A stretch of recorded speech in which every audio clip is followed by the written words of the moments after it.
And then maybe just pause then. Pause it. Record button there. Just go to pause. No, I can't. I'm not a. Well, you are the host. You started to sign in? Yeah. Okay, and I'm signed in, so I don't know. I can log in from my office and pause it though. Okay, then, Actually, if you stay on those, test it. yeah.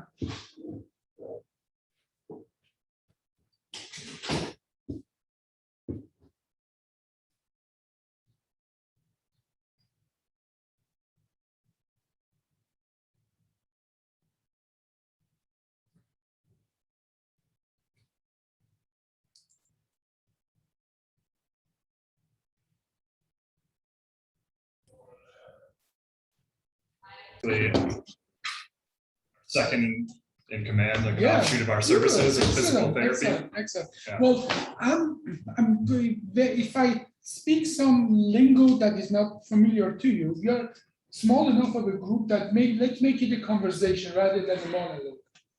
And usually in a thing like that, and that's not the first time I'm doing something like that, we talk, it brought a variety of information, a little about the background of what you're going to talk about is that I want you to know as a physical therapist, there is a level 1 evidence that what you do works.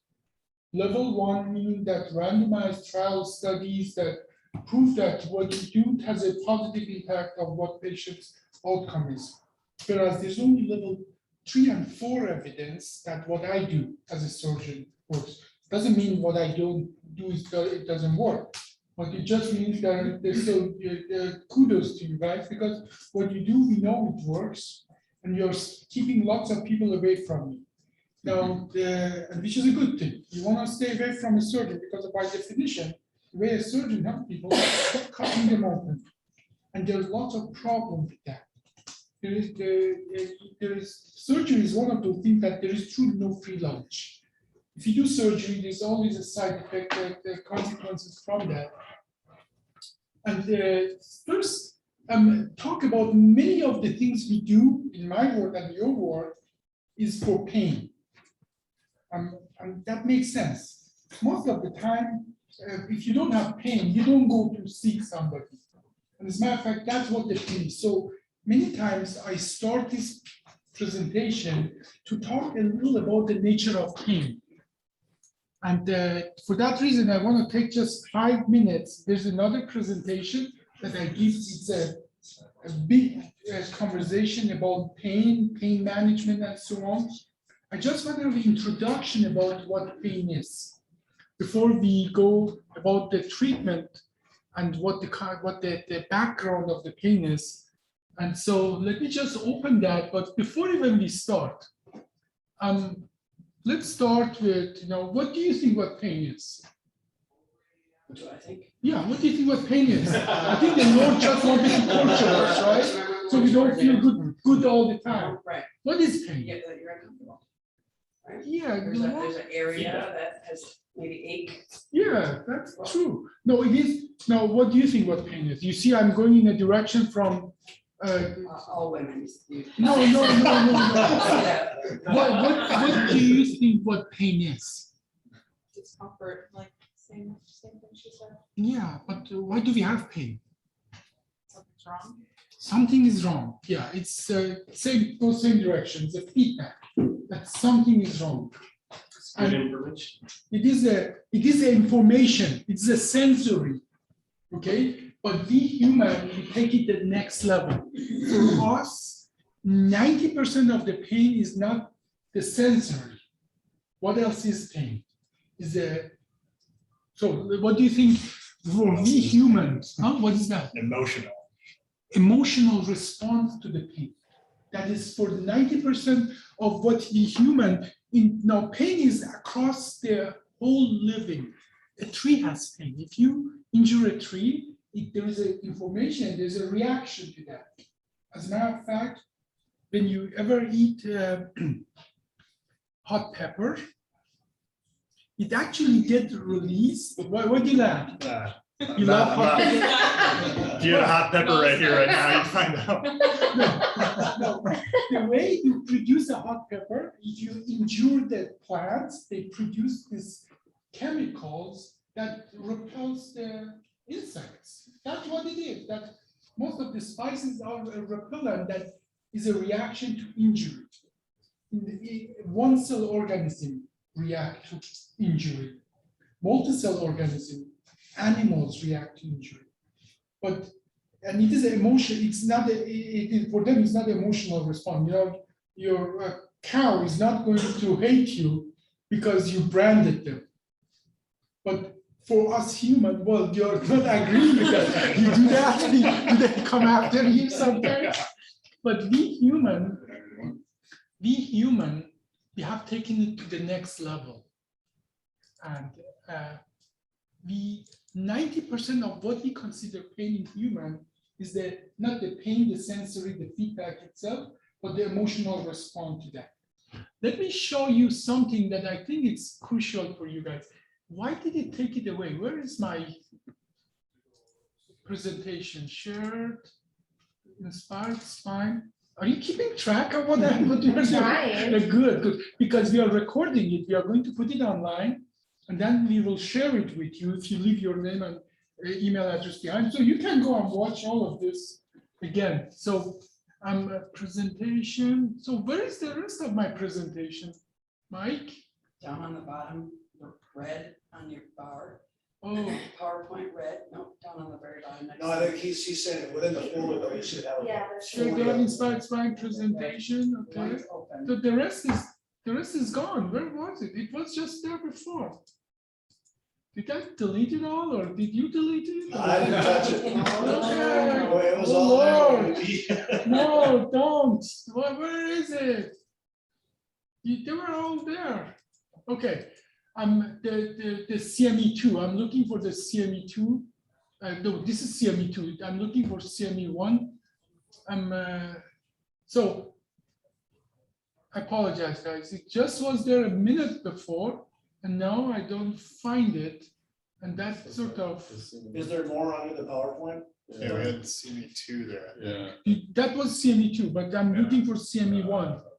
Okay, try. So.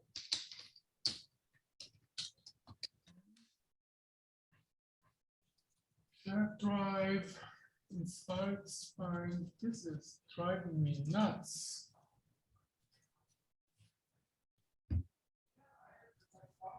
Okay. Presentation.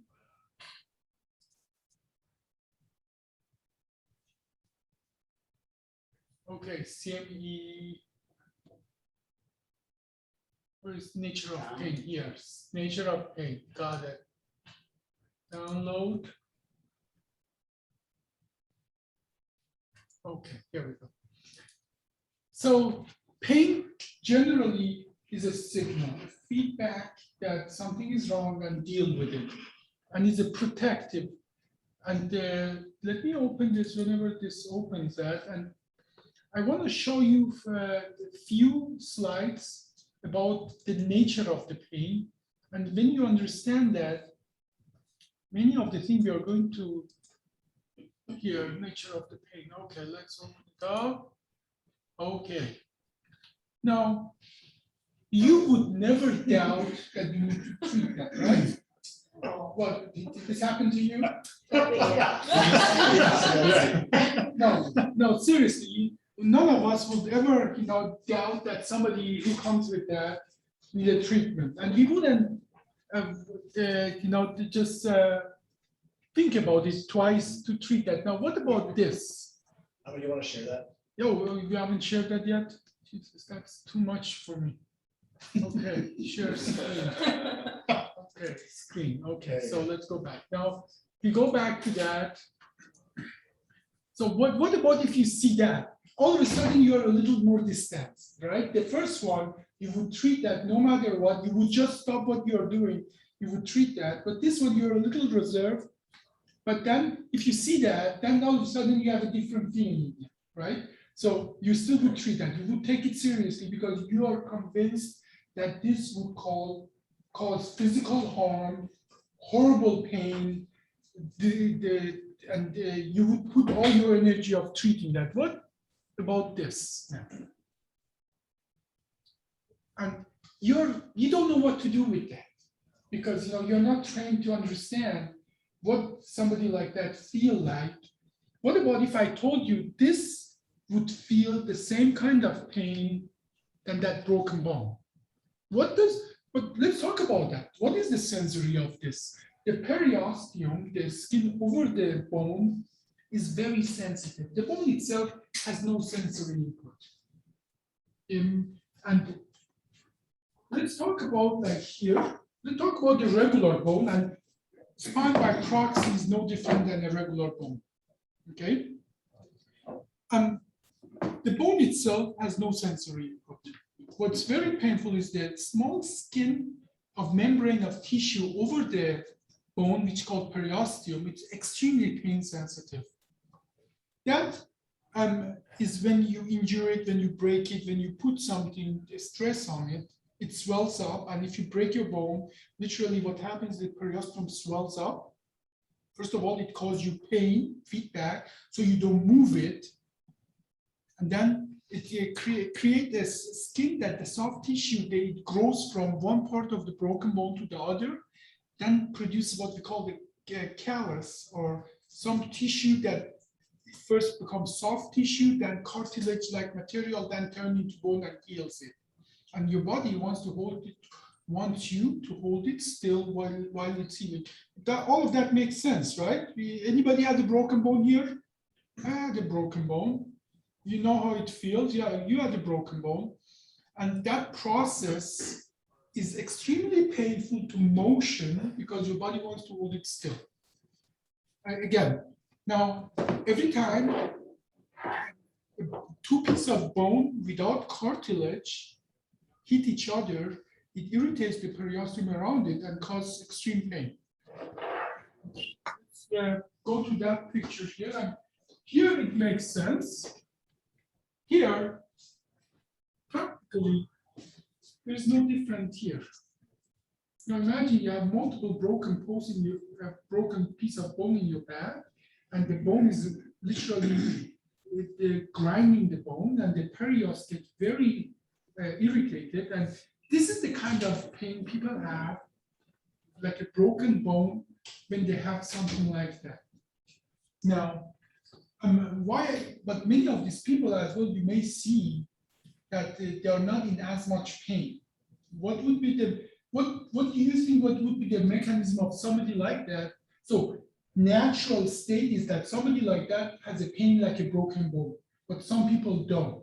Why do you think some people don't have a broken bone pain with the pictures that look like that? Because the context of which they're experiencing life is different, so that they don't necessarily respond to the same information. That is one factor, definitely one factor. What do you think why somebody like that wouldn't have the pain of a broken bone? Depending on how long the time it took to get to that position, like basically slowly over time, essentially a little bit at a time, a little bit at a time, a little bit at a time. Adaptation, you Adapting. oversaturate the sensory, and then you don't react like that the same way. That's as well a physiological mechanism. So, do you have any other idea why that somebody like that wouldn't have the same kind of pain? Okay, I come back to that. That's because that is an important thing, okay? Now, but I want you to understand that people who, now, first of all, people who look like that, you don't see them like a bone sticking out. This is actually, they look like that. But you know what? Sometimes they look like that, and sometimes they look like that. Our back pain, I know what it means, that you cannot move an inch. Have you guys had back pain yourself? You have. No. Yes. Well, how did you get your back pain? How do I get it? How did you get it? Yeah. How did I get it? What did you do? Pickleball. Okay. Okay. So activity, some activity. Yeah. That, did you have a herniated disc or what did you have? Lumbago, strain. just a strain. And what do you understand? Let's come to you. What do you understand as strain? What is a strain for you?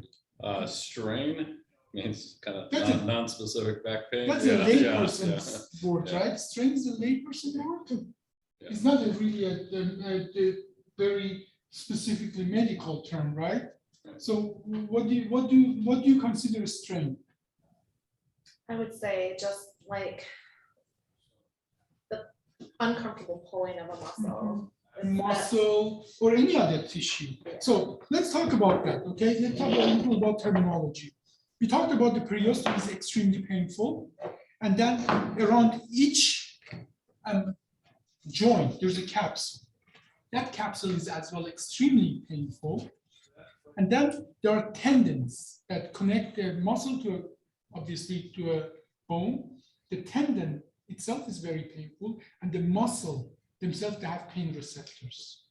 All of that, if you put too much stress on them, and they can muscle tear, you may have a muscle tear, or you may have a, was it in your spine?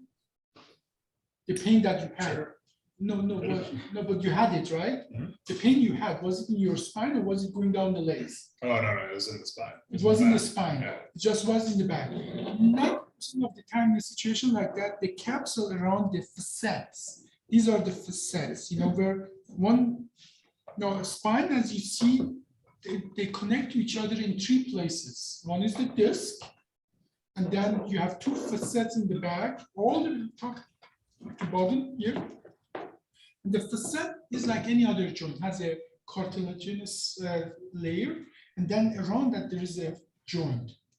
And many times, especially younger people, when they have a problem, probably half of the time is the muscle kind of tear, paraspinal muscle. You tear someone. About half of the time is the joint in the back that you overstress it. So can you tell us about your back pain? Give us your back pain experience, how it was. How it happened or how it feel? Both actually. I used to do landscape construction, so Lifting, bending, that's twisting. exceedingly heavy lifting. Heavy lifting, bending, twisting. So bending, lifting heavy objects, No, bigger than I was. that can have a little different of a mechanism, and that has more statistically has more chance of disc herniation. Don't think it was non-script. Yeah. Actually, it was next day, so most likely inflammatory because I Yeah, went home, feeling crappy, woke up the next day, could not move. Did you have any leg pain? No. Central back. Central back. So what would be the, now I'm gonna ask you again, what would be the mechanism of back, like lifting, bending, twisting, and leg pain? What would be the mechanism of that? I'm holding it for you. Mechanism is. Yeah, why would somebody with a spine problem have leg pain? Well, Because of this. yeah. These are nerve roots, right? And the nerve roots is depending on, and anything at any level would push on the nerve root will give you pain in your extremities. As a matter of fact, I can go, and we do that sometimes, go in your brain and go to a certain area and stimulate that area. You may feel something in that area. It might not be pain, but so meaning that all the way from your brain down to your big toes, if we push on that nerve, you will have pain or some sensory deficit of that specific nerve.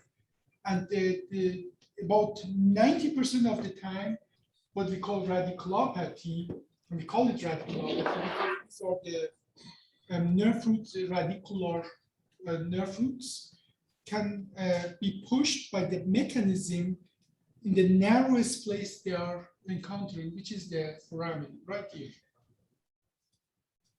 Now, something that people don't know is each of these nerve roots can be pushed by the problem of the same disc, or actually more percentually more of the problem of the disc above.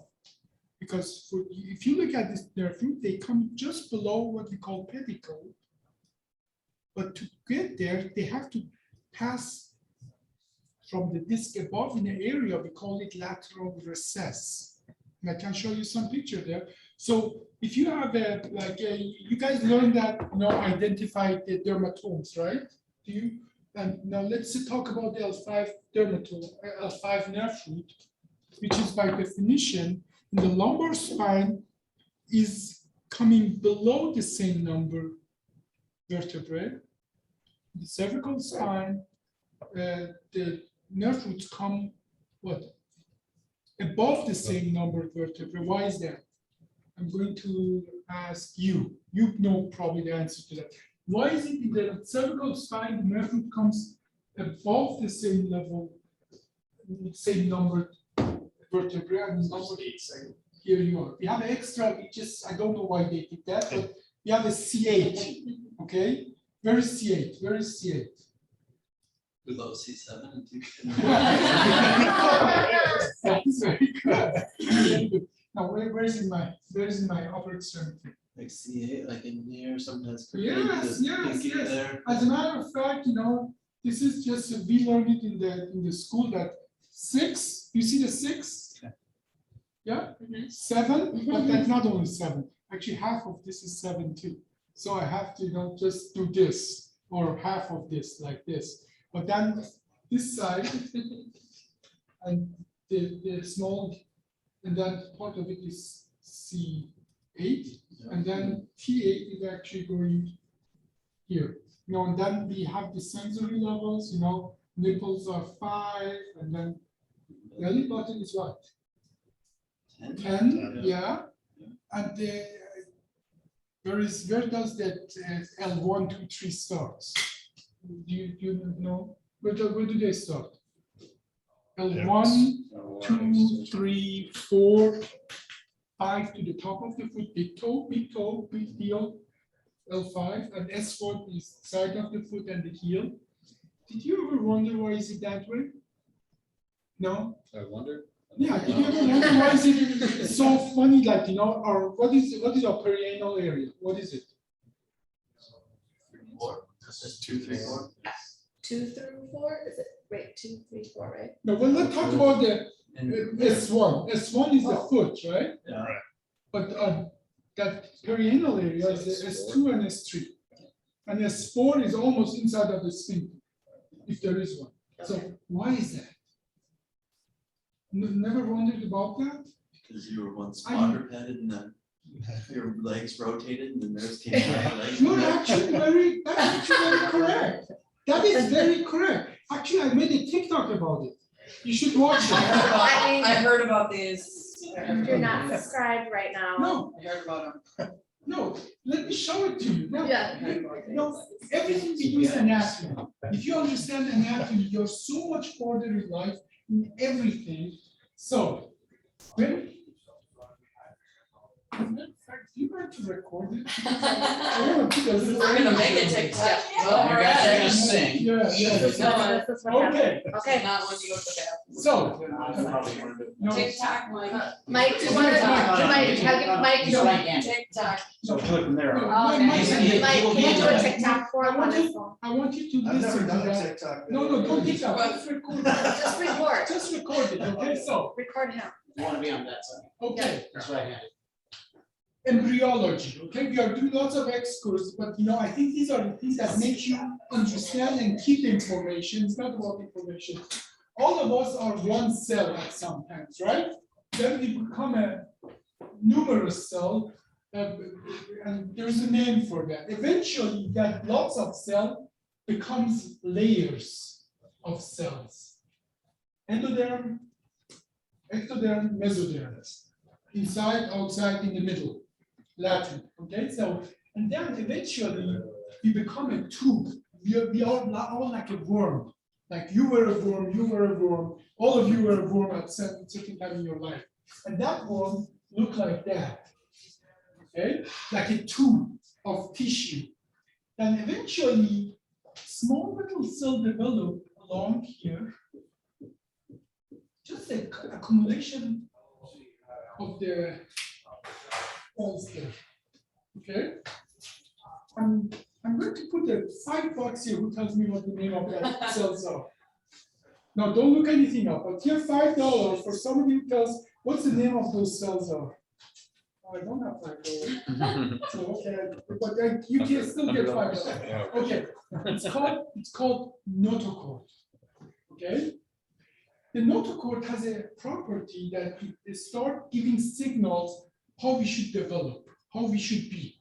Like if the notochord says you should have a big tail, then you will have a big tail. If notochord says literally you should have 5 arms, you will have 5 arms. If notochord says you should have 100 feet, you will have 100 feet. You won't be a centipede.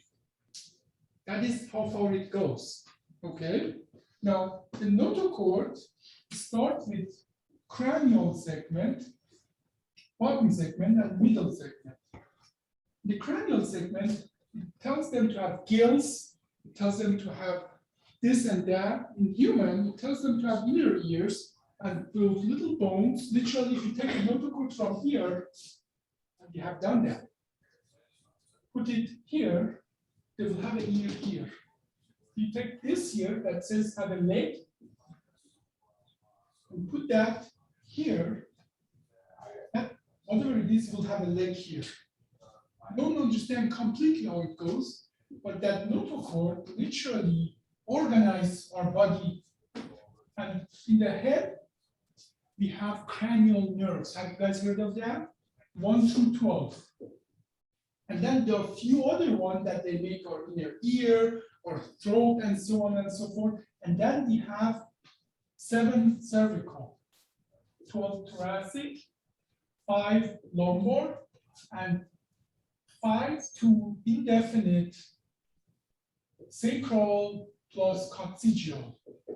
I'm saying indefinite because there's lots of variation there. Almost invariably in mammals is 7 years. There are lots of changes here, but there's some more or less. Most of the time 5, but it can be 4 or 6. And there's a story here. So many people start having more 6, and then there's invariable number there.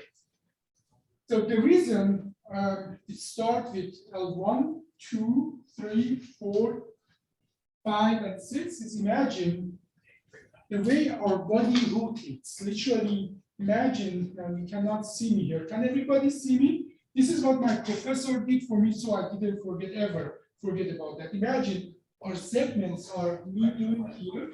Look at my hands now. On the ground, my head is looking forward and my axe is sticking out. This is our segments. Like this. So 6, 7, 8, right? And here my feet are this way. 5, S1, and then my ass sticking out. So practically, this is what happens here. The lumbar spine, then sacral, they develop the feet, and then the S2, 3, and 4 are our bottom that usually would stick out and develop the tail, but ours just doesn't. Okay? Because you're standing up and you don't have that. So this is how the dermatomes come to be. So what that means for us is that, you guys ever do you guys do the reflexes and so on? Yes. You do check reflexes. What are the typical reflexes you check? Patellar and Achilles. Yeah, Achilles. What segment would you look for Achilles? That's 1. S1. Patellar? What do you look for? 3, 4. Yeah, they're mixed. That's what I'm trying to get. They're mixed. Yeah. Okay. Do you ever check an anal reflex? Fortunately not. Fortunately, no. Is that on the bucket list? But why is it important? No, cremasteric. The cremasteric, that's a very important thing. And what is that for? What segment? For S2, 3, S2, 3 mostly. And because if there's a process there that is unstable, these are things you need to know. What are the warning signs in the dermatomes and so on? What are the warning signs? Saddle anesthesia. Saddle anesthesia. Saddle anesthesia, where you hear. Yeah. A process that is making it here unstable. And cremasteric is but you obviously you cannot have it for half a population. You cannot have a cremasteric reflexes, right? Or can you?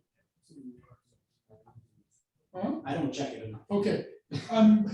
you don't, do you want to know about that? Or because so perianal anesthesia, that's an easy thing to ask, but sometimes people don't know it. So asking it, it's one of those things that they may not tell you that. Now, checking it is though very easy, and that's part of the emergency. Everybody with a trauma that goes to the ER get that checked. The anal reflex is very important. Hopefully you don't have to ever check it, but if you have to check it, or if somebody has to check it unfortunately for you, this is how it goes. On a man, you put the finger in the anus, and then you squeeze the head of the penis. And that should open, that should have a reflex that you should feel anal sphincter pushing on your finger. If they have a Foley, you can pull on the Foley. Okay? And a woman is very similar. You pull on the Foley, but they don't have a glans penis. They have to push on the glans penis. They don't have a, what is the equivalent of a glans penis in woman? Come on, guys. We are in the medical field. Clitoris. Okay? So it just sounds like a wrong exam, but sometimes you have to do that.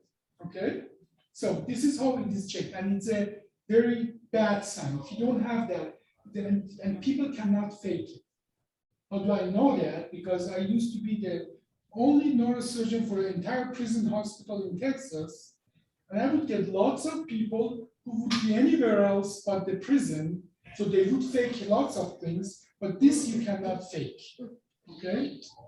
Okay, so we went a lot of X-course now. Let's go back, and I want to show you one more things here before we talk about what we really want to talk about. So we treat the pain we see. Many times we don't see the pain. Now, coming back to this picture, why sometimes they don't have the pain like that? The way we feel the pain, those nerves have to be alive. And sometimes I'm going to go back here, well, I'm going to bypass this. These are not interesting to you. That was kind of interesting. Yeah, it is interesting. Everything we are going to talk is interesting, and I hope we don't forget that. But the reason that patient, some of the patients with that finding are not painful, is the same reason that the grade 4 burn is painless. What is a grade 4 pain? I'm going to ask you, what's a grade 1 versus grade 4 pain? The burn. Grade 1 surface. Just the skin. Yeah. All the apparatus for you, the nerves pathway to feel the pain is still there. Yeah. Okay. Grade 4, like I was in the. Did you guys hear about that Texas city explosion in about 20 years ago? Did you guys hear about that? Well, 18 years ago. Did you guys hear about that? I took care of all those patients. Texas City next to Galveston. Huh? Was it in Waco? No, Texas City explosion, the BP explosion in Texas City. It was one of these refineries. Nobody remembers. Huh? Jesus. Oh my God. How did you guys go through school? So That was a lot smarter back then. that's true, actually. I know. There is a statistic how many neurons we lose every day. Don't Scary to tell know me that, that. actually. Okay, so great. I got this patient after the explosion with grade 4 burns. Grade 4 burns is practically you see the bones. Grade 3 burn, you see the whole skin turns into leather. But what it does, it squeezes you so you cannot expand and you get squeezed to death inside of you. The treatment for that is putting a scalpel and opening it up all the way to the bone so the tissue can expand. This patient, partially, they were still awake. Do you think you have to anesthetize them for that? No, they don't feel a thing. You put a scalpel, and they have this big scalpel, okay, and you put it all the way down to the bone, you slide them open, and you can do it all while they are awake and alert. They still can talk to you, and they don't feel a thing, because how you feel the pain is the nerve, and the nerves are dead, so you don't feel the pain. So that is maybe a mercy of the nature to us, that many of these people, they don't feel the pain because the apparatus you would feel the pain is already gone. It's so damaged to a point that it doesn't, but they turn a little more, then they reach one of those cells that's still alive, and they have this horrible, horrible pain. So that is all I want you to take it from that. And if you're coming back to that, this is the part that I usually, when I give the talk about the pain, I tell people this is one of my patients that you can do this surgery on the brain, the patient awake, because brain itself doesn't have the pain receptors. But what part of the brain does have pain receptors? The skin around, this is the same mechanism. You see, the medulla, the skin around the brain has pain, but would anesthetize it with small little needle, make it numb, and then people would be awake, and we would be doing surgeries on their brain like that. Yeah, it's and obviously this guy is really having fun. He's not having any pain. Look at the face. Look at the face of the people. You know, they think it's interesting, and I think he's having a blast there. Now, you can imagine. So this comes the emotional response part of the thing. Okay. Now, many things we can do. If we separate the pain from its emotional response, we are halfway there. So let's go to the other thing now.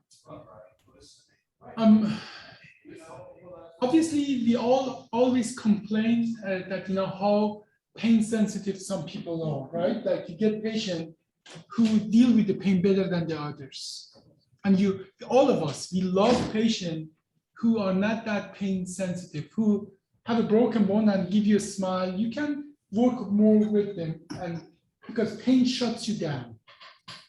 Now, but I just I'm hoping one of the things I can convince you today, that is a false kind of security if you think that you want to only work with people who are not pain sensitive and they don't complain about things, because look at that here. This is the life expectancy, and in different countries. You see, you have United States, UK, and in some countries like Singapore, they're even more pain sensitive than us. Okay. And there's another thing I want to show you here, the life expectancy here. Do you see that there? This is not a correlation. Because we are more pain sensitive, we are willing to spend more to be pain free. We are willing to spend more to take care of ourselves. We care about individuals and treat them to the maximum. It is not by chance that our generally pain sensitivity and life expectancy are going hand in hand. So yeah, I don't like to have complaining people, but I want to live 100 years. These are both sides of the same coin, okay? So let's give them credit. The rest of the world is catching up with us, and life expectancy, and so pain sensitivity, meaning that they're becoming more like us. United States, if you want to look at almost every category of development, civilization, and so on, we are just a little ahead of the rest of the world, but they're becoming more like us. So, and in the United States, now spine in 2015 was number 2, and it was number 3 in 1990s. Look at the rest of the world. It wasn't even among top 10, and now it's number 4, and they're catching up with us. And it is almost hard to be in your business and not have half of your business to be spine. It's because spine, imagine the rest of the body, you have certain number of the muscles and the joint and so on. Look at how many joint and receptors and place that can go wrong you have in your spine. And those, by the way, we didn't talk about the muscle. Obviously, you understand that all these protrusion, they have a name, and all of them are there for a muscle to attach, right? That is the so-called, we call them in the one category paraspinal muscle, but there are a multitude of different kind of muscles, different job that act differently. You can activate them differently and so on. So there's much more can go wrong in the spine. And I'm going to just go around. What percentage of what you do is spine? Oh, related? I say half. No. Half. Yeah. What about you? At least. At least half. No. Same? I'm with them. Okay, whatever. You keep all this stuff. At least. At least 50%. It's probably more than 50. Yeah, I think You so. agree? 68%. Yeah. So and now you have a good understanding why. It's just statistically more joint and muscle group that can cause problem, and this is what we do. We try to maximize everything else that patient can have and not to have the surgery. But there are some warning signs, and this is not our most recent model because my presentation has been updated, but this is what we go and give extra credit to people who want to understand that. And it's all trivial once you know it. But when you don't know it, everything is like a mystery. When the patient comes, they come with some symptoms. Most of the time that symptom is pain.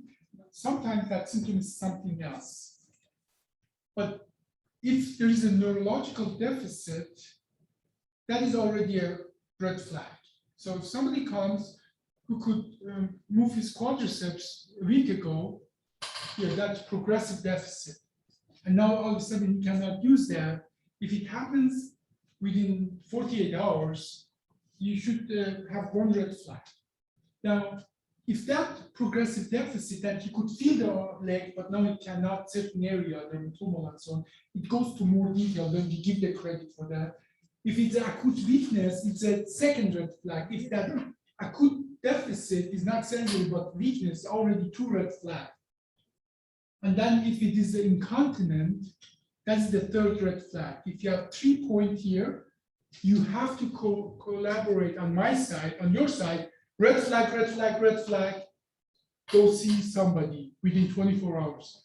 On my side, I have to get a kind of picture to find out what is going on.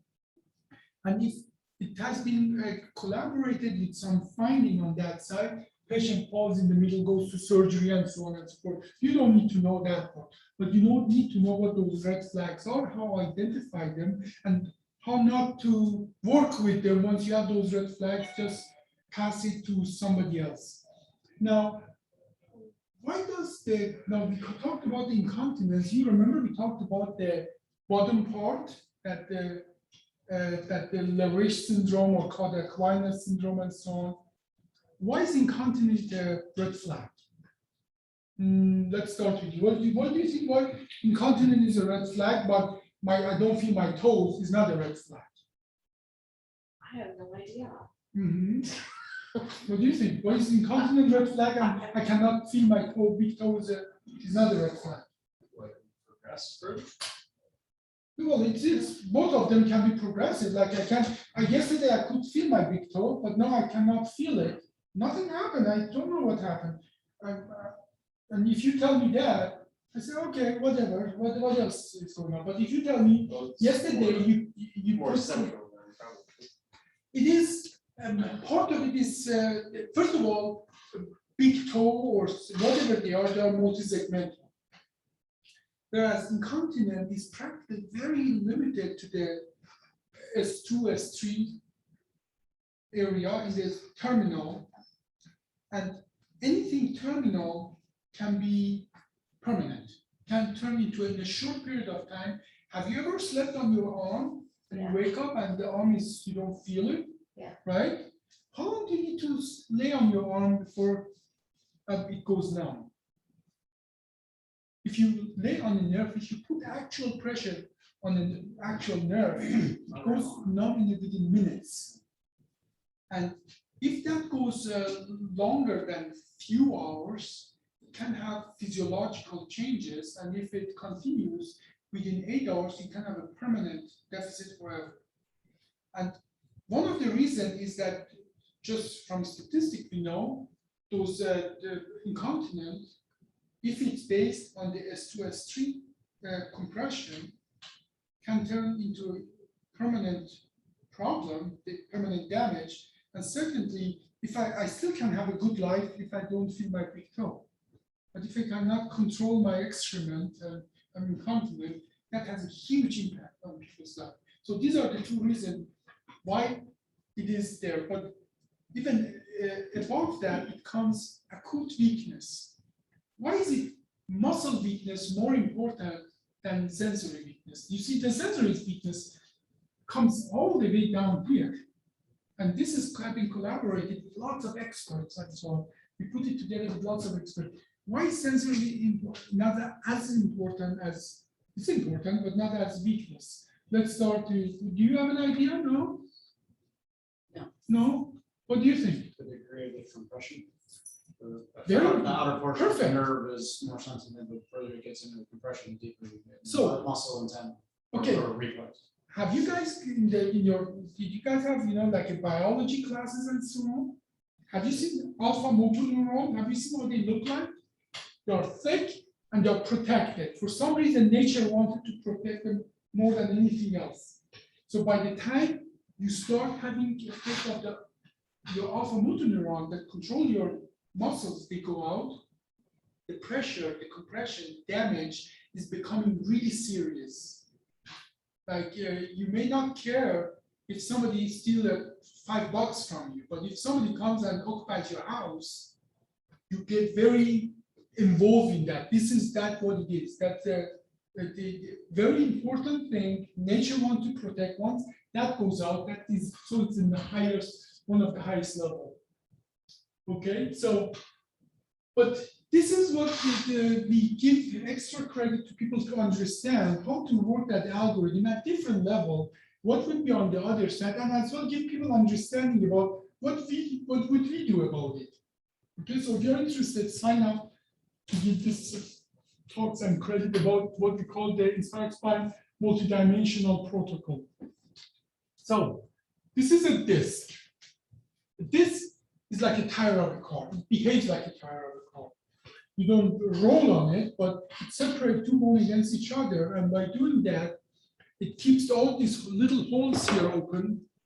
So the nerve root has a space to pass through. It has layers outside, we call it capsule, or on inside, there's a soft material, jelly-like material, we call it nucleus pulposus. I'm going to give you a secret that is actually amazing. That will answer something that you will be asked in your practice. The disc is the remnant of these little dots I put there. Who remembers what they were called? Huh? Notochord. The notochord. They're the remnant of the notochord. It is very vascularized when we are a tube, neural tube, or when we are developing, they're very well vascularized. They're very active. But then the vascularization of them, it dies, it goes away, it doesn't die, it just retracts. And the one between them, so this is notochord, between them, vertebral body develops. And they themselves become the disc.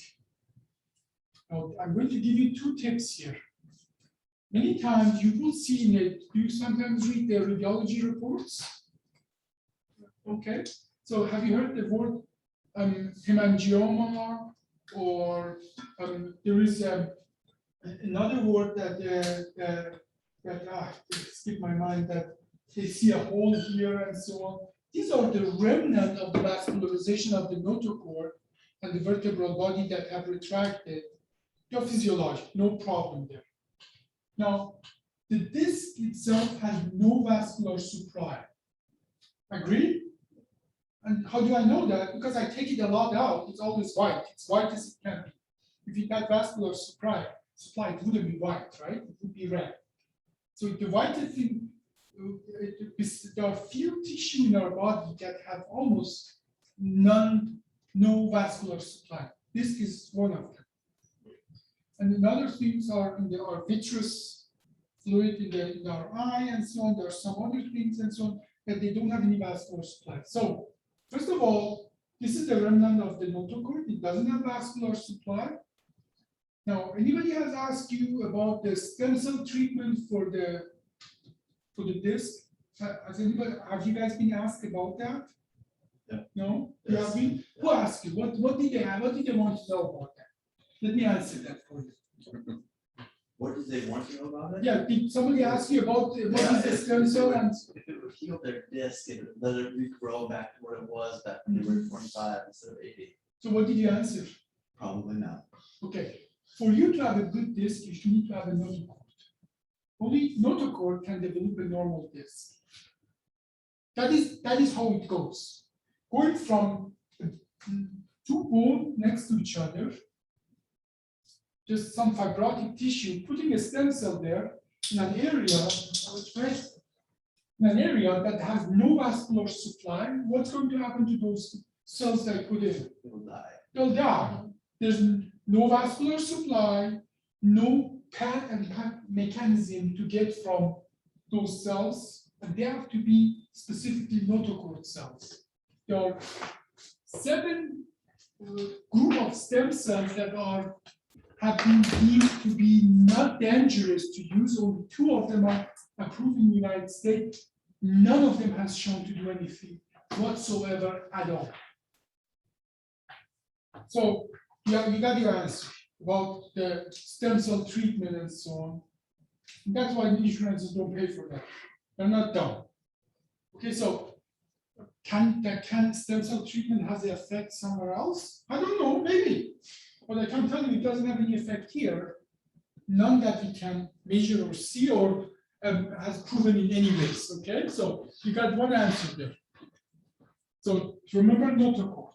Okay, that's important. So some disc eventually going to fail. Like there is no car can drive forever. Eventually they will fail, and the mechanism is no different than in our spine. Many times when you do bending, twisting, lifting, that's what happens is that you put too much stress on the disc itself. And that pressure on the disc, do you guys do biomechanics of the spine in your school? Good, good.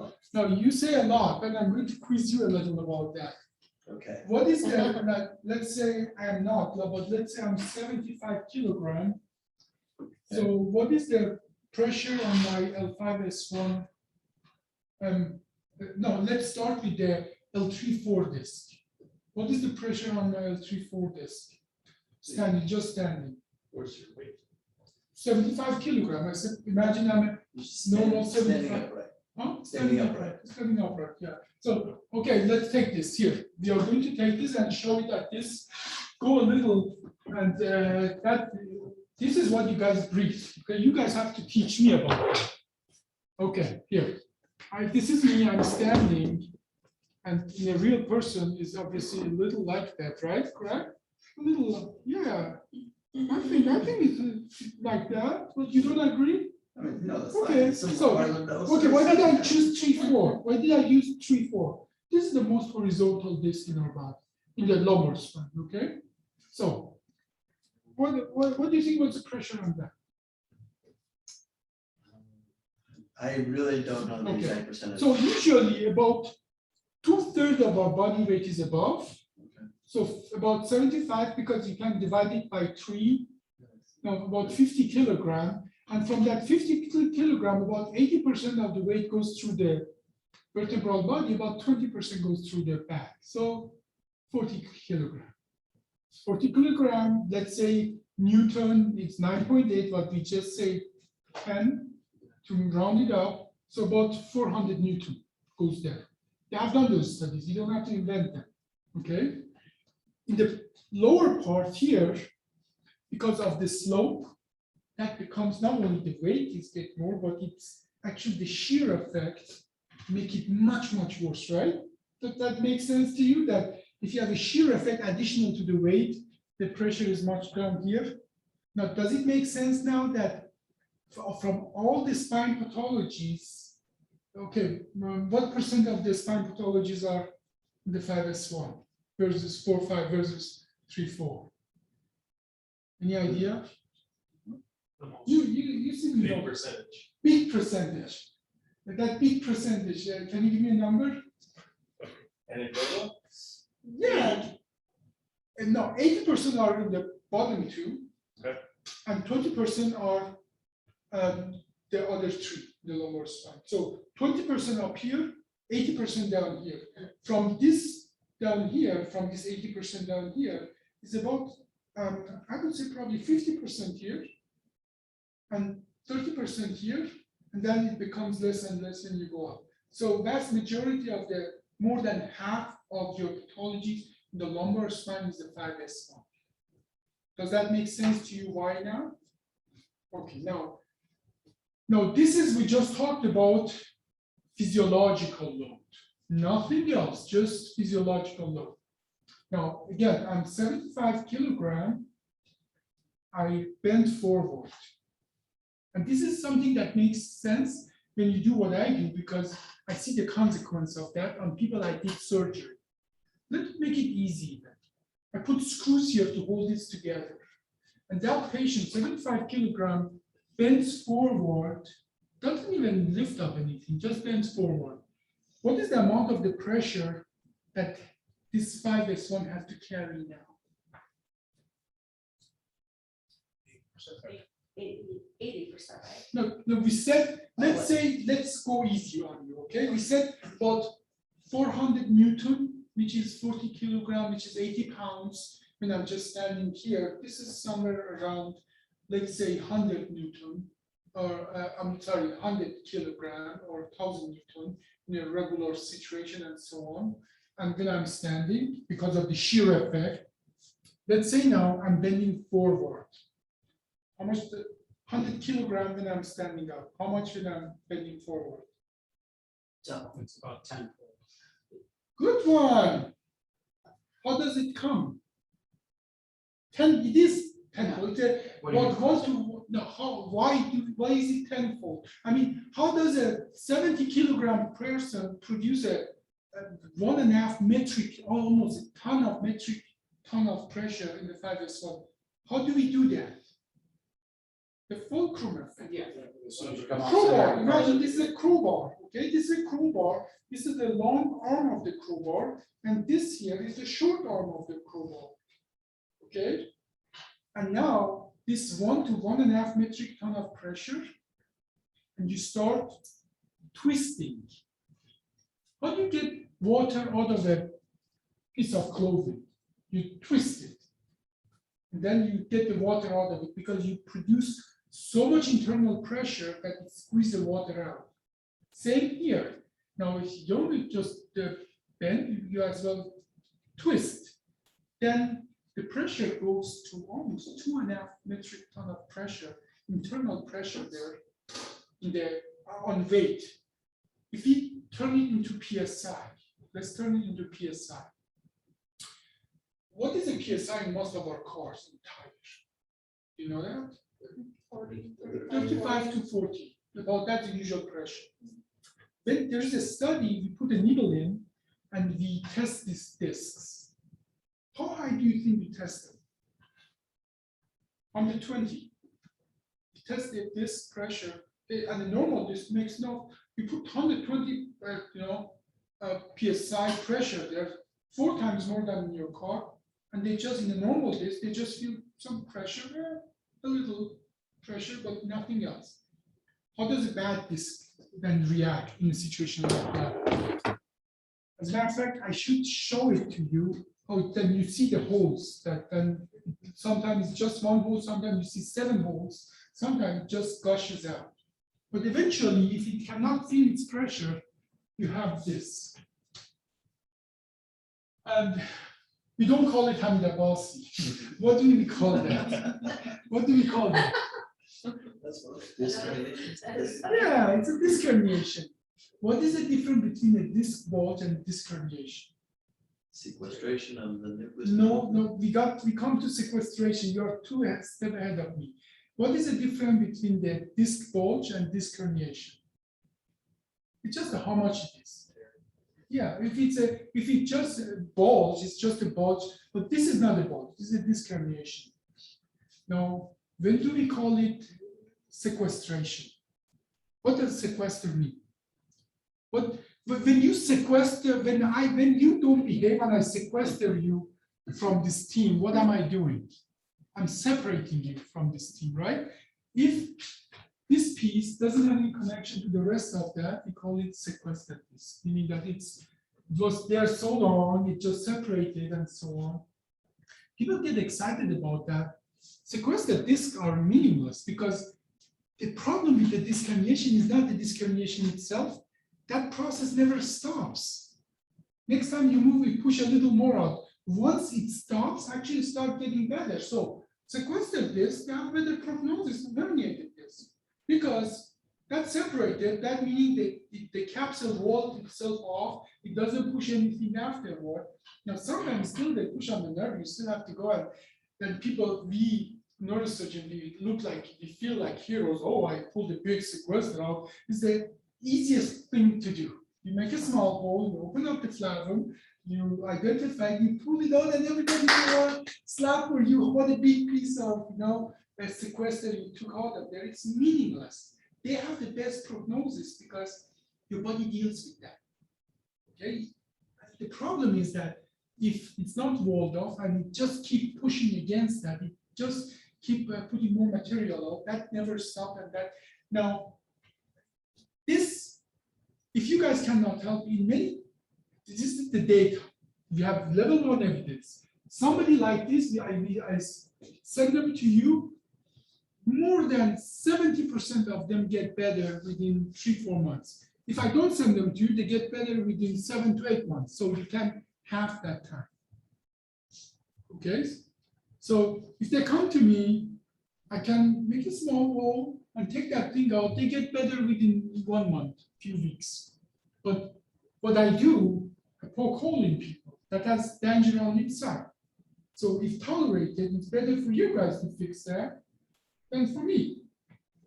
Now, in certain situations, people don't want to, if pain is bad, we don't want them to suffer. So I go and do a small surgery, feel good, and patient feels good too, and then we take care of it. Now, this is still something that we can work on and so on together, and you guys should be more active about this than I. But what about if something looks like that? And by the way, how many people are here above 50? I'm above 50. 2? Well, yeah, three of us. So you guys, the rest of you are lucky yet. But if you're lucky, you will be our age, because if you're not lucky, you die and before that. But by the time you're 50 years old, and if you have never had spine problem, you're among the minority.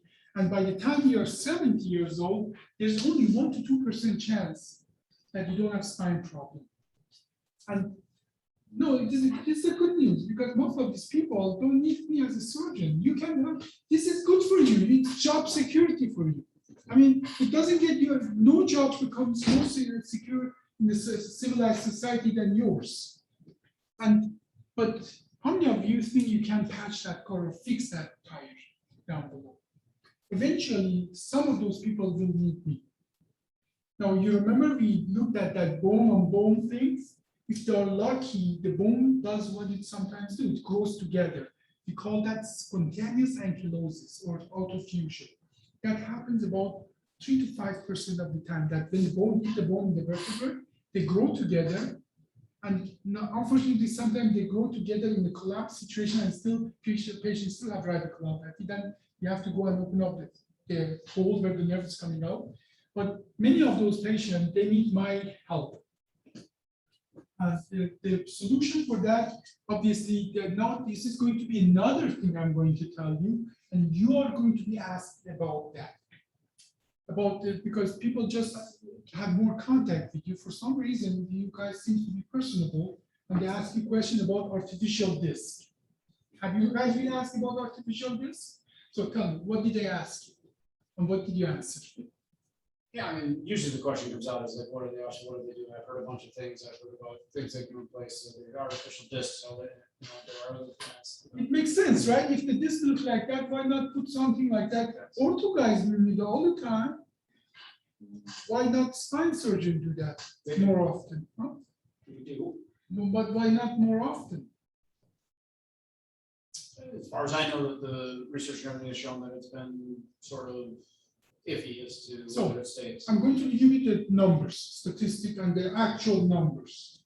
Now, for the cervical spine, meaning the neck, within 5 years, the results are similar to fusion, meaning that if you saw in some papers, it actually came out that if you do 2-level, the result is 3% to 5% better than fusion within 5 to 7 years. That's one paper. But for all practical purpose, within 5 to 7 years, the result is not better. It's the same as fusion. With the lumbar spine is very different. All the indication is that the result is worse than fusion. And aren't you surprised about that? You should be surprised about that, right? Why do people, when in the lumbar spine, when we take the disc out and put something that keep the mobility in place, isn't that all about keep the mobility and so on? Why is it that if we take that out and put the artificial disc, they do worse than when we fuse it? Strength still sucks. Then there's still a lot of load. Sometimes the motion is the problem. Okay, now there's a question many of my patients ask me about, doctor, if you fuse that, how much motion will I lose? What is the answer to that? Depends which spot you're doing.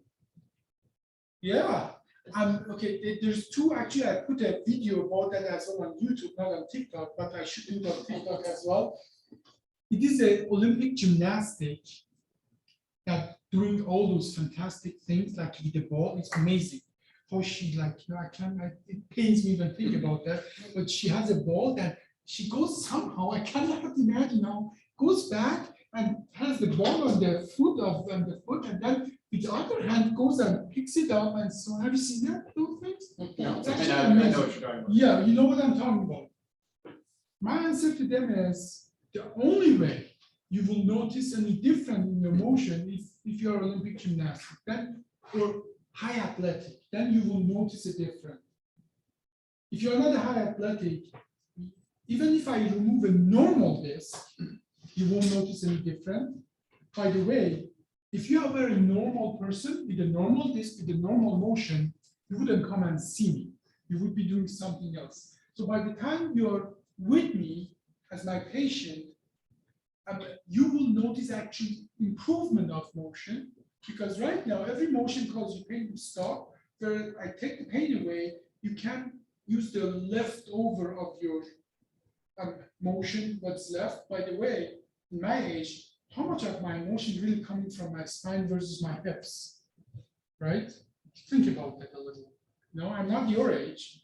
You seem that you work out every day, do you? Try to. Yeah. No. How much do you think I versus you, working same kind of work and so on, my mobility comparing to you, what percentage of, how old are you? I'm 29. 29, okay, you're still in your prime for another year or two. So how much Good to of your hear. motion, how much of your motion do you think that I have? I bet you have still at least 50%. Yeah, that's a good estimate. I have 50% of your motion. How old are you? 22. 22. How much of her motion do you think you have? No, let's say not that she's a woman, because women have more Yeah. mobility, obviously, but let's say she's a he disguised here and so on. But how much of a 20-year-old person mobility do you have? Play a lot of pickleball. No, but then, no, not those factors. Yeah. Not those factors. I'm talking those factors all the 75. Maybe. Huh? 75, 80. Yeah, you're being very generous to Yeah. yourself. Good for you. Okay, so I think I didn't want to talk about it, but I think we should. So we talked about the Olympic gymnasts, right? How old are they? How old are the Olympic gymnasts? You guys? 18. Yeah. If they're from China, they're 12. Yeah. 14. 14, Have to be now. 14. The average age of Olympic gymnasts is between 12 and 16. 14 is right in the middle. Good job. Okay.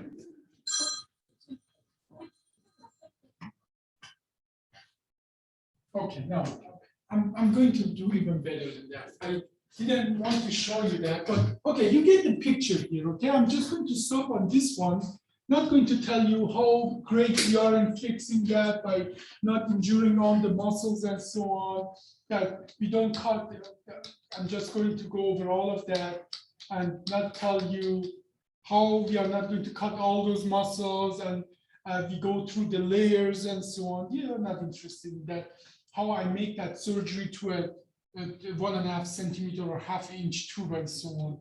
And why this is better than that, because I don't cut the muscle and the data and so on. Ooh, boring stuff. And the Kamin triangle and all those things. But let me show you this. So this is the only, from this conversation, this presentation, the only slide I'm going to show you. Not destroying your tissue is important for many reasons.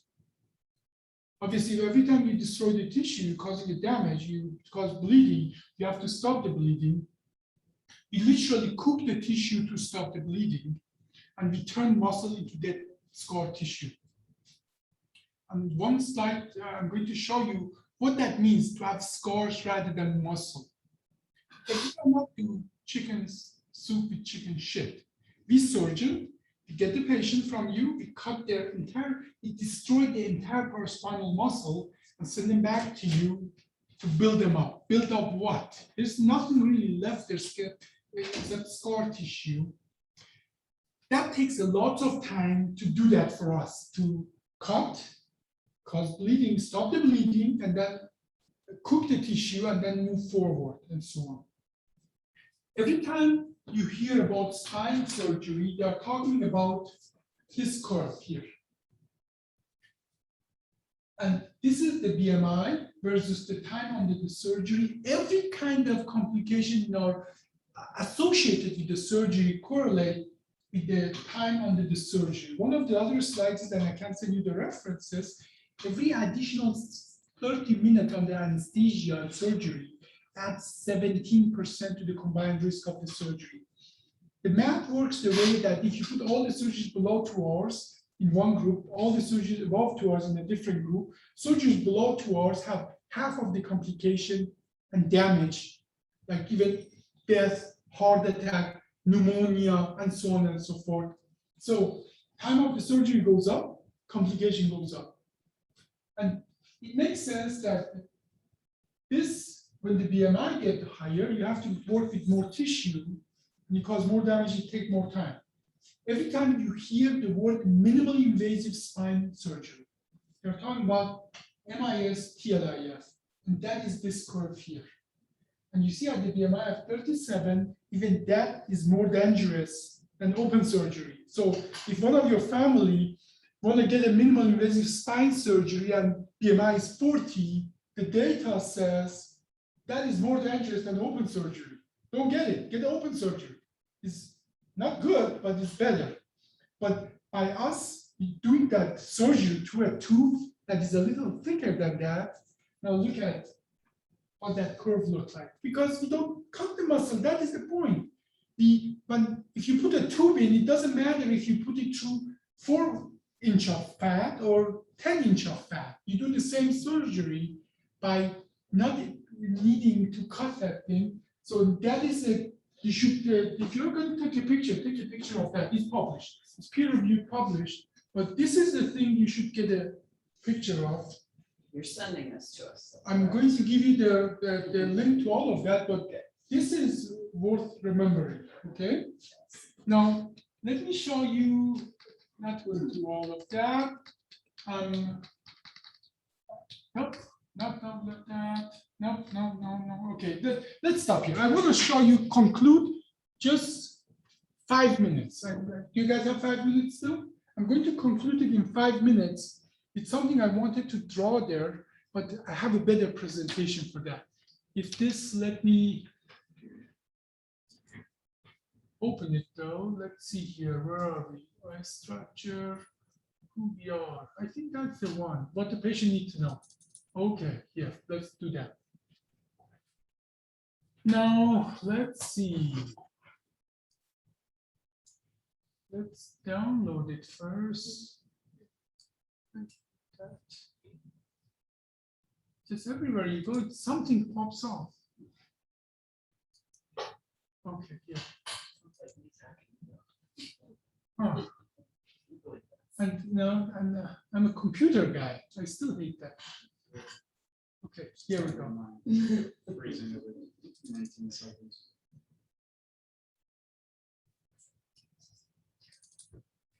Okay. Yeah. Okay, here we go. Okay, don't pay attention to it yet. Okay, here we go. So, remember we talked about the Olympic athlete, gymnast, especially gymnast. Not all Olympic athletes, you know. This is the maximum performance of our spine, right there. Why is that, you know, for football or things other like basketball and so on, the peak is not for 12 to 14. The peak is what? Early 20s, right? Have you noticed that? That like everybody's a Tom Brady or whoever that is that it's 40s and still working and so on. Everybody's so amazing because it is amazing. That's not where our peak is. But have you guys noticed, have you wondered why for Olympic gymnasts is 12 to 16, but for most of the other sport is early 20s? Because there's no cartilage flexibility. Flexibility is just part of it, but coordination and, you know, muscle strength is another part of it. It takes time to develop that for those others. Whereas for Olympic gymnasts, just the mobility is the most important thing. So, but either way, our peak performance is in our 12 to 16, whereas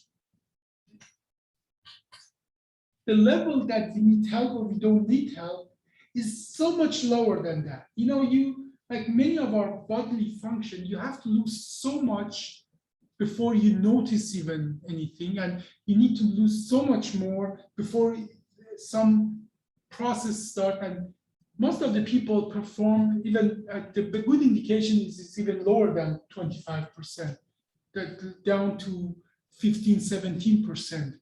Then it's when you need help to somebody for your daily activities. And we're talking about daily activity. So obviously you may have bad childhood or good childhood habit. You may have genetic that can influence. So that curve is not the same for everybody, obviously, okay? Makes sense, right? So send your kids to sport and so on. Because if they have a better place to start, then they can actually have more reserves. But is it good? No, you're just talking about the function and overall 100 years of life and so on. Is it good to do high athletic? Is it good for us? Is it good for you to go every day to gym or run marathon once a month? Is it good for you? Depends. Depend on what? Are you tolerating the activity? Well, generally, we know it is if you are putting more stress on any biological tissue, you are wearing it more. And generally, we know people who are too high athletic, like, you know, most of football players or runners and so on, in their 40s, they don't look like other people in their 60s. This is a fact. So you've heard like people that are doing things like 2 standard deviations away from the mean in the levels of activity here? No, I'm talking about people who, well, you are using the standard deviation. I'm just And saying, that- you're like high performance, like very Seeing high- man versus just being active every day. No, I'm not talking about just being active is good. We just talked about that. being active is good, you have high reserves and so on.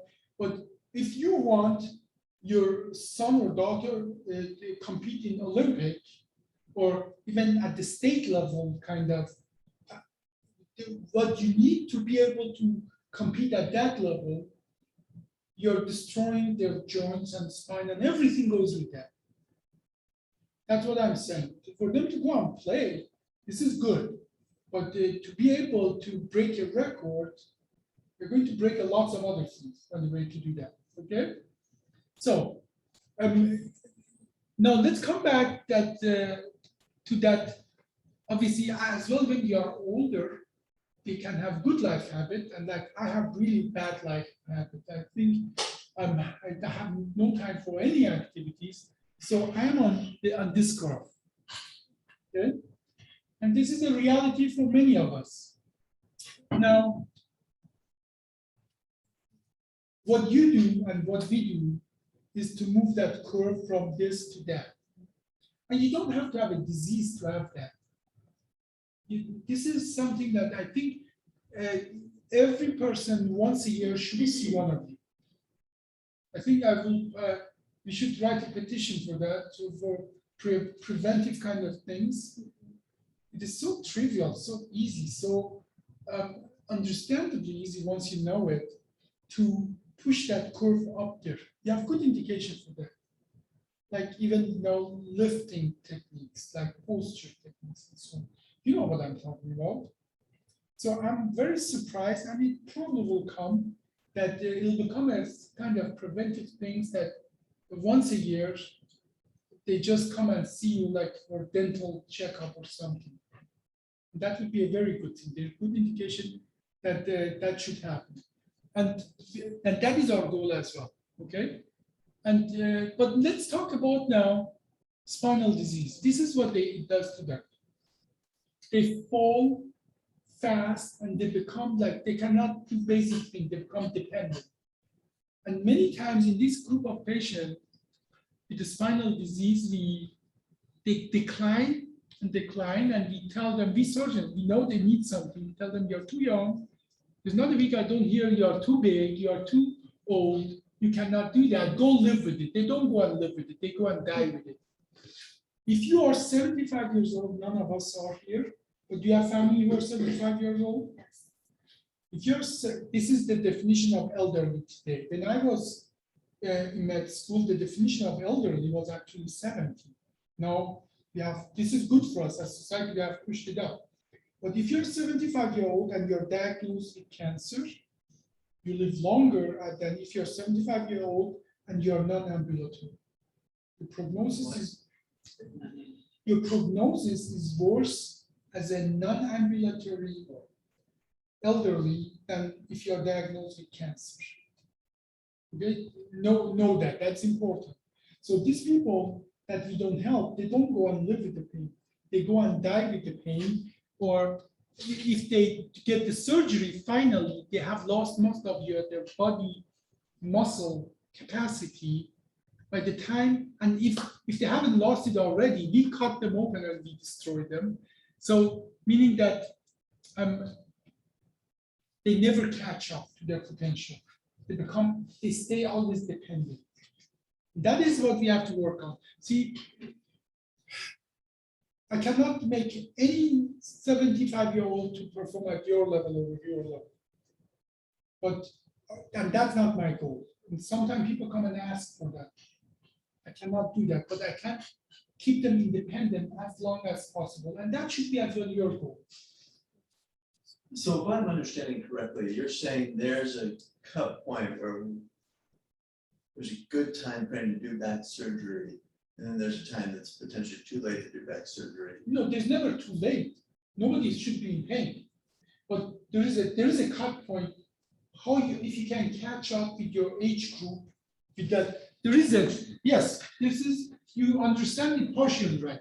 We should do, if that person here is in pain, we should do surgery and take care of the pain. But that person is not going to catch up with the normal curve anymore. Yeah. But there is a time frame that you can catch up with the normal curve again before you lose most of your muscle and capacity in your body, right? If you Sure, don't right. use a muscle, how long does it take for you to? There is a curve that how much gram of muscle you lose per day if you don't use them. How do we know that? How do we know that? We How measure much- astronauts. Perfect. That's how we know that. We measure the astronaut, like they work out there, right? They have the machines and so on. When they come, it takes them years to catch up with, and they still don't catch up. We know they still don't catch up. Okay? Even with the very hard regimen of things they do up there, and then they come down there and so on. And that takes just months. So I want to understand here, Dr. Bessie, real quick, because I see patients, I mean, I'm good, but I'm not that good. So I have patients that it's don't a get better, humble- right? But they'll frequently tell me they don't want to have spine surgery. That they would rather push that off as long as they can. As long as they can, they want to push it off. Are you telling me I should tell them, you might consider just doing it? No, do you remember that multidimensional protocol? Sure, There are certain things, like in the red thing, yeah, as a provider, we don't have a choice. right, The patient can decide to jump off a building, that's a free country. But there are certain criteria, especially muscle weakness, certain deficit and so on, there you don't have a choice. If patient says, I don't want to have a surgery, that's their choice. But for those cases, we have to offer them surgery. And you have to send them somewhere to be seen and get you have to do that. If somebody call me it's not practice, but I don't do it. yes, if you don't do that, it's malpractice, okay? But if it's pain, the only symptom, and sensory is the only symptoms, and so on, it's obviously always their choice, but they need to know at certain point they cannot catch up anymore. But I would also Open- say to Dan's point, your patients don't get dropped. yeah, Yeah, I mean, no, that's fair. but We're not gonna- you see that there, Yeah. we don't give them surgery, no, let me just rephrase it, go back, 5 step backs. No patient should get a surgery. They don't want it. No, that given, but no patient should get surgery if they have a remote chance that you guys can help them. Is that fair enough? Okay.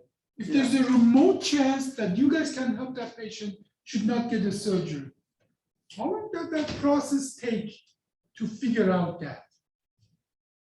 Well, A year? That's a tricky Yeah. question. No, it doesn't take a year. You have your criteria to evaluate the patient. You know if they're improving in what you're doing or not, right? You have your, I think a reasonable Checkbox, statistic right? would, study would probably look at 6 months of conservative treatment. and that is, I think, is generous. I think 12 visits you get an idea. They may not be zero, the symptom may not be zero, but with 12 visits, you should know which direction you are going. This is our Yeah. protocol. Yeah. You get at least 12 visits. If you develop any of the bad signs, you are referred back and we take care of it. If you don't get any bad signs, after 12 visits, if you are getting better, you will continue. But if after 12 visits, you are going backward, then we reevaluate and then make a new decision. Okay? So this is practically our protocol. Except red signs, nobody gets surgery. Everybody comes to you guys, and you guys get the first shot. If you guys happy with the direction it's going, patient's happy with the direction, and we have tools for that, right? You understand the gut feeling. Sure. Then we keep going as long as we want to go. If we are not going the right direction, we should catch them. 6 months is too late. I mean, Okay, 6 months is too late because you already, if your body function is going down. I'm talking about people who after 12 visits with you, they can do less, they have more pain, and if they can do less, obviously they're losing more function as they go. Okay, so That's getting worse. Most of us, let's say, most of our patients don't get worse. They just may not get better as fast as they wanted to. but That's we a- yeah, a we little we different have tools scenario. to, no, Right, see, you yeah. see that there. This is one of the things we have to do. We have to have classification that you and I speak in the same language, right? We just say get worse, but you have your osvestry, you have your SF36, you have your functional capacity test. You have the tools. You can measure. You can do those things. You just have to speak the same language. If you are not helping the patient, don't wait a year before they can do nothing, because the rate of heart attacks triples. If our body's made to walk, and yeah. So I guess along that line, springboard up what Dan was saying on the graph here, and obviously where the bottom line is where the star is. Maybe Dan was kind of asked this, but it's, all right, we're going through things. They're trying to necessarily avoid surgery. We're slowly getting better. Yeah, there's minor changes, not as rushed, but they're trying to hold up on surgery. Okay, at what point are there criteria that you use particularly where it becomes a point where, at what point do we say, yes, you can keep going with this, but there's a certain point where the muscle loss, the loss of ambulatory function, the loss of joint mobility becomes a deficit, where it's, if you have it now, you will regain enough mobility to improve your function in life better than if you hold off and push it off as long as you want. Is there a way to determine when and where we should there encourage is. them for that? Yes, there is. And most of our national insurances act on it. Medicare acts on it. It's called, look at that thing here. See, just forget about the name, open surgery, Oliphant, so it doesn't really matter. Let's say treatment 1, treatment 2, okay? You have a condition, and that has nothing to do with spine. For across all diseases works the same way. You have a treatment 1, treatment 2, and then you measure them, how much they do better in one treatment versus another, and then you calculate the area surface.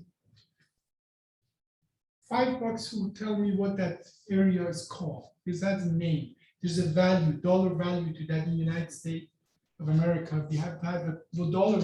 Every decision Medicare makes or insurance makes is based on that area surface, how much you gain of that green area.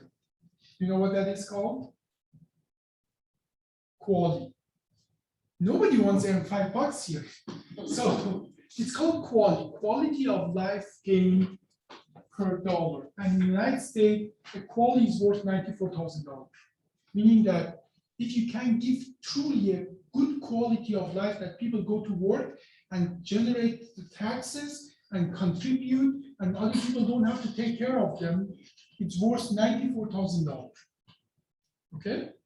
So, but because if person is here, you know, in the United States, you're not going to let them die, right? You're going to put them in a nursing home, treat people around the clock, is going to take care of them. The reason we are doing that because the alternative is more expensive for us. Okay? And every time you delay that treatment longer, you're putting them more in that direction that they need help in a few years down the road to just take care of their basic needs. Now, this is now it become the difficult part, right? I'm just telling you, giving them help. What is that help? What does it entail? Does it entail like 8% risk of damaging the nerve or putting a hole in the spinal cord? Then all of a sudden it becomes less attractive for us to provide treatment. So it's a little more complex than that. That what I'm getting at is, you know, if you're not getting better, send them to some place to get help. But not all helps are equal. Sometimes those help cause more damage than good. Meaning that if the risk of infection is 5%, and that patient has a mortality, like a scoliosis case, lose half a gallon to a gallon of blood and has to get 12 transfusion, then it has a mortality of 15%, then maybe it's not a good idea. But if that surgery is 2-hour surgery and they stay in the hospital only 1 day and so on, so not all treatment is the same.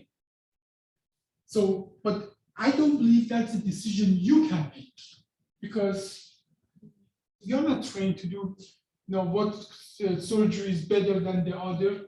And I understand you should be very skeptical to choose the person you send the patient to because there's a reason for the cliche. Okay, the cliche is we are cutters. We just love to cut. This is what we learn. Everything is nailed for us because we are a hammer. Okay, but this is what I tell my patient. If you see a surgeon and the first thing they talk to you about is the surgery, get 5 more opinions. Okay, because we talked about that. You remember that red things on that list? There are less than 3%. There are less than 3% of the things that they need immediate surgery. So this is one of our take in spine. Nobody gets in the first visit surgery. And well, except they have one of those red signs and it's protocolized. Our scheduler wouldn't schedule them for surgery if they haven't gone through a certain protocol. And guess what is on top of that protocol? Physical therapy. Yeah. This is that on top of that. And the way many of the patients, they come to us and tell me, I have done it. I don't want to do that. And that's my wife. I have a wife. My bad. Okay, let's finish it now. Okay. What I told Now you lost your train of thought. It happens every time. So, What if they said? on you've the gone there protocol, before? so they don't want to go there. You know what I tell them? I tell them, even if you are going to end up with the surgery, you are going to recover much faster, much better, in a better condition after the surgery if we build up your capacity, which is totally true, right? If you have less kind of, there is a reason for that though, that I can say that, and for open surgery, honestly, it doesn't matter. It does matter, but not as much. And that's the reason. Let me show you a picture here. And that is the last picture we are going to watch, and that we are going to stop right here. Okay. This is a patient of mine. In 2012, in Crookston, I did a 3-4-5 TLIF, open old-fashioned surgery, where we fillet patient open, we cut the muscle. What did the denervated muscle do? It turns into scar. It's gone, right? And that is what we do. In open surgery, we fillet them open, we lay all open, and then practically those tissue die, become scar. Here, they look like that. This is not beautiful. This is, physiologically, this is a ugly tissue. No vascularization, that's why white. And we talked about what no vascularization means, inert dead tissue. In 2014, patient had the adjacent segment disease. I did the OLIF, where I did the tube surgery, so I didn't touch the muscle. In 2015, patient had an accident, hit a deer, and broke everything. I had to take the patient back. That's how this picture come to be. And look at that, where I did the OLIF, it's all healthy vascularized tissue and dead tissue here. Here, you guys can work with that. There's something there to work with. There's nothing really you can do except range of motion here, if there is any left, okay? And that is the difference. And that is why I can tell my patient, even if you end up with a surgery having stronger muscle there, what does its stronger muscle has? More vascular supply. More vascular supply, more perfusion to the bone structure, much faster healing. That's why my farmer and truck driver go back to work within days or weeks rather than average 6 months to 8 months after open old-fashioned surgery. And that's the reason they can do that, okay? So let's rest it at here. We went way over the time. I hope you guys enjoyed that. Yeah. If you leave your name and the email behind, and then I will send a link of this conversation.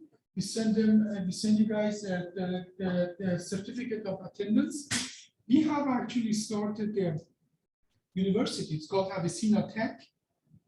Our motto is we teach you in the morning things you are going to use in the afternoon. It's a technical university where we teach you skills and things that really matter for your actual work.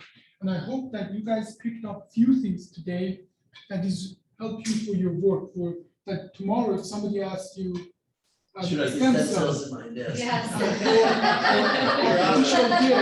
No, of course, Or- no way. or you know, things can change, right? Harvest. It can change. It doesn't, the way it is now doesn't need to be tomorrow. But I just gave you a standard of the things I know today. Okay, so, and, but you know, there are lots more educational events that we do. Like we have how often are we doing that? Every 3 months or? For which one is the pain management? No, the PT, CME things?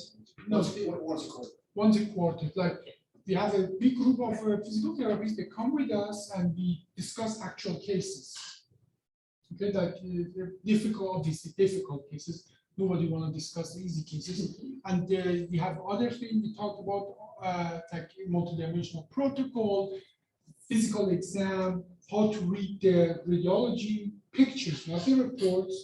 If any of that, we'll send you a list of them. If any of that is a value to you, you just sign up and we see you hopefully there, okay? On my side, I hope you notice that I really enjoy doing this, okay? And I hope that you guys as well enjoy doing that.